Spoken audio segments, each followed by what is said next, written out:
ওয়াজাদাল আযানাহুম ফি উসকাতাইহি হাত্তা নামিরাহুল হুবলা। বাংলা বলি শুনে, একটা মহিলার বাচ্চা প্রসব হবে, হযরত ওমর চোখের পানি ফেলেন, উনি ঘোড়া নিয়ে যাচ্ছে, একটা বাড়ি কান্নাকাটি করতেছে, ঘোড়াটা দাঁড়ায় গেছে, ঘোড়াটা এত পিটায় যায় না। হযরত ওমর ওখান থেকে নামার ভিতরে বাড়ির ভিতরে কান্দার আওয়াজ আসছে। উনি জিজ্ঞাসা করছে বাড়ির এক মুরব্বীর, কি ব্যাপার? বলে, বাবারে তোমার তো আমি চিনি না। হযরত ওমর এই জায়গায় কোন ডাক্তার নিয়োগ করে নেই, একটা সন্তান প্রসবের যন্ত্রণায় কান্দাকাটি করেছে। হযরত আমিরুল মুমিনিন সঙ্গে সঙ্গে ঘোড়া নিয়া ওনার স্ত্রীকে নিয়া ওই ঘোড়ায় চলে আসছে। আসার পরে উনি রাস্তায় দাঁড়ায় আছে, স্ত্রীকে ভিতরে পাঠাই দিয়েছে। উনি সন্তান প্রসব করার পরে আর একজন বাইতুল মাল থেকে খাবার দিয়েছে, মসুর দিয়েছে, সকল আসবাবপত্র দেওয়ার পরে জিজ্ঞাসা করছে বাড়িওয়ালার মালিক যে আপনি কে? বলে, আমি এই রাষ্ট্রপতির পৃথিবীর অর্ধেক জাহানের আমি একজন খাদেম। আল্লাহু আকবার। হযরত আমিরুল মুমিনিন ইনি সারা পৃথিবীর অর্ধেক জাহানের রাষ্ট্রপতি। উনি বলে, আপনি আমাদের খাদে, আপনাদের খাদেম। বলে, নামটা বলেন। আনতা সাম্মাইতুক, সাম্মাইতুক, আপনার নাম কি? উনি বলেন, আনা ওমর ইবনুল খাত্তাব। এটা হাত ওঠান, নারায়ে তাকবীর। বলে, আমি হলাম ওমর খাত্তাবের বেটা, আমাকে মাফ করে দিও। এখানে আমি নারীদের জন্য কেন আমি ডাক্তার পাঠাইলাম, এই জন্য সন্তান প্রসবকারিণী মাকে আমাকে মাফ করে দেখ। আমার স্ত্রী এই বাড়ি আমি আর 10 দিন থাকবে, আমার খরচে সকল সমস্যার সমাধান করার পরে আমার স্ত্রী যাবে। একে বলে আমিরুল মুমিনিন। হাতটা নারায়ে তাকবীর। কথা কয় না কেন? এত বড় আমাদের দেশের কোন রাষ্ট্রপতি এরকম করবে?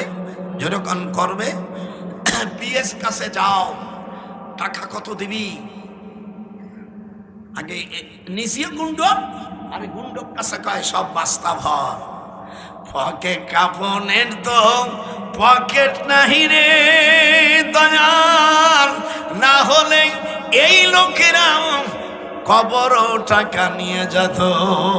হাত উঠো, হাত উঠো, একটা হাত নামাইতে পারবেন মুসলমানের বাচ্চা হলে। কাফনের যদি পকেট থাকতো, আমার মনে হয় এদের টাকা ভরত। ইয়াউমালা, তখন আল্লাহর খলিফা হযরত ওমর এই আয়াত তেলাওয়াত করলেন, ইয়াউমালা ইয়ানফাউ মালু ওয়ালা বানুনা ইল্লা মান আতাল্লাহ বিকলবিন সালিম।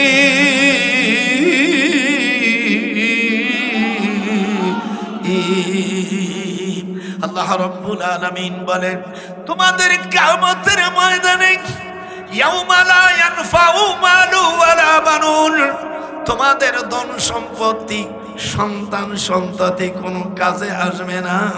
যার যার আমল হিসেবে তোমাকে বিচার করা হবে। একটু হাত উঁচু করে কোন আল্লাহু আকবার। ভাইরা আমার, এরকম আমাদের আমির হোক, এমন নেতা হোক আমরা চাই কিনা? ছোট বাট পান, দাদার সাথে হাত উঁচু কর, ছোট বাট পান আল্লাহ, আমরা ছোট বাট পান আর চাই না। জোরে জোরে ঘিরে গেছে। আল্লাহ পাক কোরআন মাজিদের মধ্যে বলেন, ইসলামী দিন যখন কায়েম হয়ে যাবে, কোন মহিলার দিকে মসজিদের কাছেও শীষ দিতে পারবা না, ইল্লা মুকাও। আপনারা একটু পায়ে ধরে একটু জোরে পড়েন না কেন? ইল্লা, তুই পড়তে পারিস না বাচ্চা সওয়াল। ইল্লা মুকাও ওয়া তাসদিয়াতান ফাযুকুল আযাবা বিমা কুনতুম কুনতুম তাকফুরুন। আল্লাহ বলেন মসজিদের কাছে কোন যুবতী এবং কোন বদমাশ দেখে আমি হাতে তালি দিতে পারবে না। সিজদাও একটা মেয়ে চলে গেলে কয় গেল, হ্যাঁ? এ যদি কেউ দেয় 22 বছর তাকে জেলে থাকতে হবে। Whoever commit shall be punished with imprisonment, either description for term which may extend to 22 years. শুনছিস কি বলছি? একটা মহিলার দিকে যদি এদিক টাকা একটা তালি মারে 22 বছর জেল হয়ে যাবে। এরপরে তার সম্পত্তির 1/3 বাজেয়াপ্ত হয়ে যাবে। দ্বিতীয় থাবড় দিলে তাকে ওখানে কারাগারে রাখা হবে। আর অভ্যস্ত হলে আও তুকাত্তা আইদিহিম ওয়া আরজুলুহুম মিন খিলাফ। আল্লাহ বলেন 3 বার যদি এই অভ্যাস জারি করে তাহলে তার এক পাও অপর দিকের এক হাত কেটে দাও। আও তুকাত্তা আইদিহিম, এটা জোরে কান, আও তুকাত্তা আইদিহিম ওয়া আরজুলুহুম মিন খিলাফ। এটা জোরে বলেন কার কথা? এটি আল্লাহর কথা। তাও আসতে হাই হাই কোন দেশে আসছে? হাত উঠান, নারেই তাকবীর। একদিন মিশরের থেকে প্রায় 26 কিলোমিটার বেশি হবে ফিরাউনি যেখানে মমিটা থাকে। খালি পুলিশ মনে মনে বললাম, পুলিশরা তোরা যদি না থাকতি আমি আর মমি যেখানে কাছের মধ্যে রয়েছে ওই দিকে আমি মুতিয়ে দিতাম। আর আমার দেশের ভাইরাস করা বক্তা, নাম বলবো না, উনি বলছেন চাচা মিয়া কেমন আছো? আমি বক্তাকে জিজ্ঞেস করি, তুমি যে চাচা বললা ফিরাউনের নাম তো রামসিস, তোমার বাবার নাম কি? আমি কি বলতে পারি না? যেরকম সে যদি তোমার চাচা হয়। আমি মনে মনে বললাম ফিরাউন তোরে এখানে মমির মধ্যে রাখছে, তুই যদি আলগা থাকতি আর কেউ পুলিশ যদি না থাকতো তোর মুখের উপর আমি সাফ করে দিতাম। আমার দিলে এই হারামি আমার খোদার এগেনস্টে খোদা বলে রব বলে সেই ঘোষণা দিয়েছিল, ফাকালা আনা রাব্বুকুমুল আলা। আপনারা আমার সাথে জোরে হেল্প মি, আমাকে একটু সাহায্য করতে পারেন? ফাকালা যেরকম ফাকালা আল্লাহ, সেই শয়তান ফিরাউন বলল আমি ছোট খাটো রব নয়, সবচেয়ে বড়। আবু মানে পিতা, আবুল মানে পিতা, যেরকম আবুল মানে পিতা, আলা মানে বড়। যেমন আমরা মওদুদি সাহেবকে বড় মনে করি, উনি আমাদের বড় আব্বা। আবুল আলা মানে কি? বড় আব্বা। আর আমরা যখন খাজাকে বাবা বলি তখন অনেক ভাইরান নাক শিখায়। তুমি যখন আবুল আলা মওদুদি বলো তখন তো হয়ে যায় আমাদের বড় আব্বা। আর খাজা বাবা বললো বড় আব্বা। নিচিটে তুমি শুধু নিবা, অপরটা পছন্দ করবা না। আরবি গ্রামার শেখো, লেখাপড়া শেখো। ইনকাদাত, একটু হাত উঠো। ইনকাদাত তুবু দিবিহি লাউলা আরবাতনা আলা قلبها لتكون من المؤمنين وقالت لأخته قصي فبصرت به عن جنوب وهم لا يشعرون وحرمنا কালাম কিরম লাগতেছে? একটু হাত ওয়েলকাম জানায়, ভিডিওকে গোপালিয়া মালকে একটু থ্যাংক ইউ জানায়, যেরকম সুবহানাল্লাহ।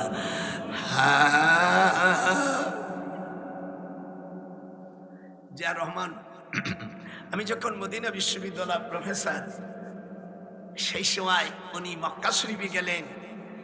আরাফাতের ময়দানে যে গাছগুলো দেখতেছেন, মেনা মুজদালিফা আরাফাতে সম্পূর্ণ গাছ, নিম গাছগুলো বাংলাদেশের কৃতিত্ব, পৃথিবী কোন রাষ্ট্রের থেকে এত গাছ আল্লাহর জমিন সৃষ্টি হওয়ার পরে দেয় নেই।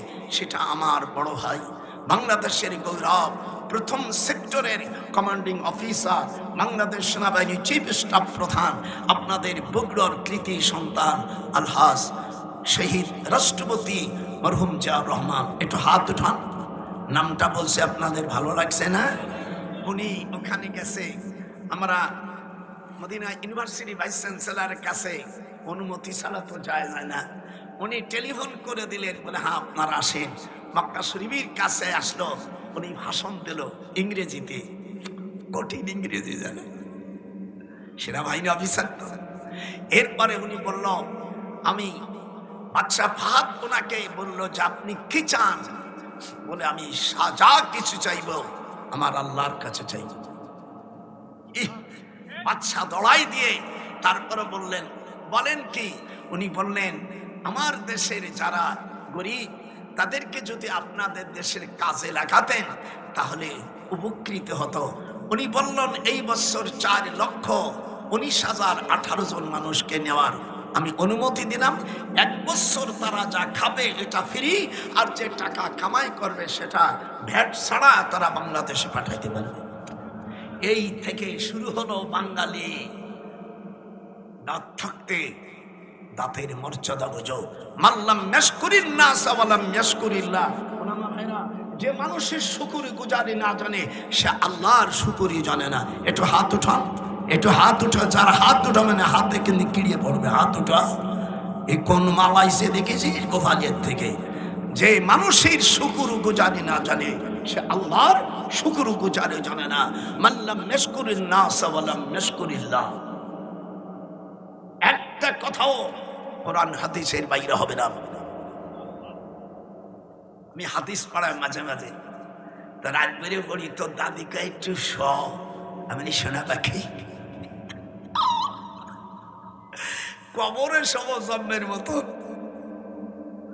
মিনাল আজদাসি, একটু বলেন দি, ঠোঁটে আসবে না তো আমি জানি।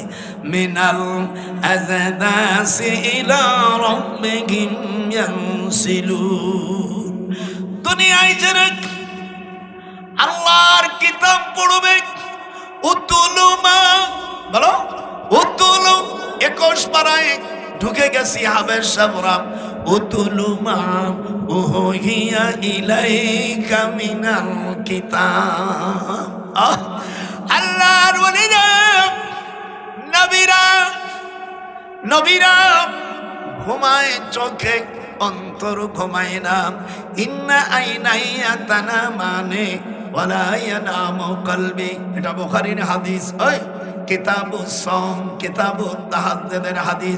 অফি কুল্লি হাদিসান বিমা রাআইত ইবনে আবি মুতিম মান সালামাত ইবনে আকু আনিন নবী সাল্লাল্লাহু আলাইহি ওয়াসাল্লাম ইশতাদা আবি রুবি আন্না নবী সাল্লাল্লাহু আলাইহি ওয়াসাল্লাম আস্তাজালাকুম বিদ-দুনিয়া ওয়া মা রাকাতাইন সুম্মা আদবারানাকুম ফি ইল্লা তাবিলাল্লাহ ইন্না আইনাইয়া তানামান ওয়া লা ইয়ানামু কলবি। রাওয়াহুল বুখারী রাওয়াহু মুসলিম। ফাদল্না আলাইহিম তাআলাকুম ফালা তাসআল আন হুসনিহিন্না ওয়া তুলিহিন্না সুম্মা ইউসাল্লি আরবা ফালা তাসআল আন হুসনিহিন্না ওয়া তুলিহিন্না সুম্মা ইউসাল্লি আরবা ওয়া কুনতুম সালাসা ইন্না আইনাইয়া তানামান ওয়া লা ইয়ানামু কলবি। রাওয়াহুল বুখারী রাওয়াহু মুসলিম। আজকে অগণিত হাদিস পড়ব। এখন আমি হাদিস পড়াতে যে হাদিস নেই না, যেহেতু হাদিস পড়াইতে পড়ে তো সব মুখস্থ। আমি মদিনা শরীফে কয়েকদিন আগে উমরা করে এসেছি। ভাইস চ্যান্সেলর আমার ছাত্র আমাকে চিঠি দিয়ে গাড়ি দিয়ে নিয়ে গেছে। আমি আসলাম, তোমাকে কে খবর দিছে? লা তুখবারুনি আন্নি শাই লিমা ওয়াজিদতু মিহনা আল গুরফাতি মিন দিক। তোকে কে খবর দিছে? স্যার আমি শুনছি। যেরকম আল্লাহ, আমার বড় ছেলে আপনাকে মসজিদে নববীতে ঢুকতে দেখছে, আমাকে বলছে আজিদ্দান শাই লিমা ইউকাব্বিলু হাদার শেখনা আল্লামা ডক্টর সৈয়দ নজরুল ইসলাম মওজুদ হেনা। আমার নিয়ে ওর মেয়ের একটা নাম মরিয়াম, আর একজন আসিয়া, আর একজন আমিনা। আমার বোন নাম আমিনা। হাসতে হাসতে আমাকে বলছে, দাদু আমার সাথে দুইজন গেছে, আমার ছেলে গেছে, 2 ছেলে। তো আমার সাথে বলছে, আব্বা কে? আমরা যে খাচ্ছি বিল হবে কত, বিলির কিটে খাওয়া, পরে টাকা দিয়ে দেশে ওদের।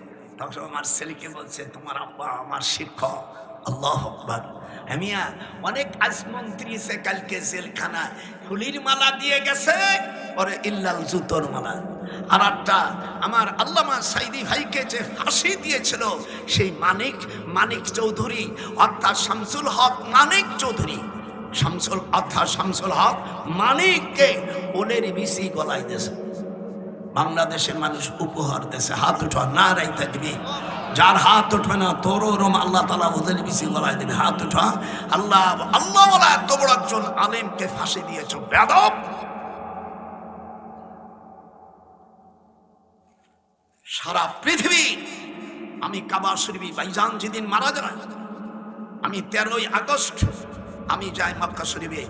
ভাইজান 15 তারিখে 14 তারিখে তিনি শাহাদাত বরণ করে। যখন যে ইনজেকশন ঢুকাইছে সব আমার জানা আছে। আমি ঢাকা জিএস ছিলাম। এখন তো দেখা যাচ্ছে দাদা বুড়ো এত বেকাদামাল, কে কি করেছে, তার বাড়ি কোথায়, সব গোপন তথ্য আছে। ইসলামী রাষ্ট্র হলে ওই কটাকে সর্বপ্রথম যাবি কোথায়? একটাকেও জাতি দেব না। একটা কোথায় যাবি? ইন্ডিয়া আমার বাড়ি আছে, আমেরিকা আমার বাড়ি আছে, লন্ডন আমার বাড়ি আছে, যাবি কোথায়? টাইম নিয়ে চলে আসবে। দিল্লিও আছে, দিল্লি আমার বাড়ি। দিল্লি ভুটন মারি, দিল্লি আমার দাদির বাড়ি। আন্দোলব গ্রামে আল্লামা ইলিয়াস সাহেব রহমাতুল্লাহ আলাইহির পাশের বাড়ি আমার দাদি নন বেঙ্গলি। সেখানে আমার 2 চাচা এখন মুসলিম রয়ে গেছে, আমাদের বাড়ি সেখানে আছে। ফুটনি মারবি, দিল্লি চলে যাব। আর আমি এদেশের একজন 9ম সেক্টরের একজন বীর উত্তম। আমাকে সারাবিদ কই দে, তাহলে তোর এই দেশে তো জাত গোষ্ঠী সরব। এদেশ আমরা এই দিয়ে দেশ স্বাধীন করেছি। এই যে নাঠি খুঁটো নিয়ে যে সরাইছে, এরা তো আলাদা কায়দা। কিন্তু এদেশ যারা স্বাধীন করেছে তারা মুক্তিযোদ্ধা। 11টা সেক্টর ছিল। যেরকম কয়টা? এখানে যারা জানো না, মুক্তিযোদ্ধার 11টা সেক্টর। প্রথম সেক্টর আমিয়া কমান্ডিং অফিসার ছিল কালুর ঘাটে মেজর জিয়া রহমান, তারপরে রফিকুল ইসলাম, তারপরে উইং কমান্ডার বাসার, তারপরে এসি সেনাবাহিনী প্রধান উনি ছিল আতাউল গনি উসমানী ছিল, MK বাসার কর্নেল আবু তাহে, মেজর জলিল, ডক্টর নজরুল। গেল কখন এগুলো? এই দিয়ে হাতের মধ্যে এখন সুরসুরি করে। আমি আসিফকে বলেছি, আসিফ নজরুল আমি ইউনিভার্সিটি যখন তুমি তখন ভর্তি হও আইনে, আমার এই 97 বছর, এত বছর আলেম বাংলাদেশে 2-4 জন থাকতে পারে।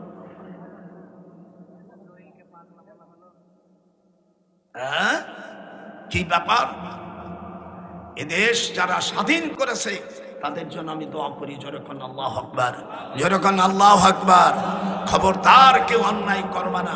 কয়েকদিন আগে দেখলাম 41 মার্ক পেয়ে সে মেডিকেলের চান্স পেয়েছে। 71-72 নাম্বার পাইনি। আমি আশিককে টেলিফোন করছে, আশিক বলে স্যার সালাম আলাইকুম। বলে শোন, সালাম করে দে। এ কেন? এ কি করছিস তোরা? আমি তো আর আপনি বলি না, যে তোমার আমার ছাত্র মাত্র, আবার কি আপনি বলবো? আমি যাকে তাকে আপনি বলি না। ডিসি টিনো এগুলো তো নিয়েছে। আমার আম্মা একদিন আমাকে দেখে বলছে, আল্লাহ যেন তোমাকে একটা তৌফিক দেয়। আমার মা দোয়া কবুল হয়েছে। আমি 16 খণ্ড বই, প্রত্যেকটি খণ্ড 360 পৃষ্ঠা করে ইংরেজিতে লিখেছি। আমার মঞ্জুরি কমিশনার চেয়ারম্যান বানাতে চাইছিল।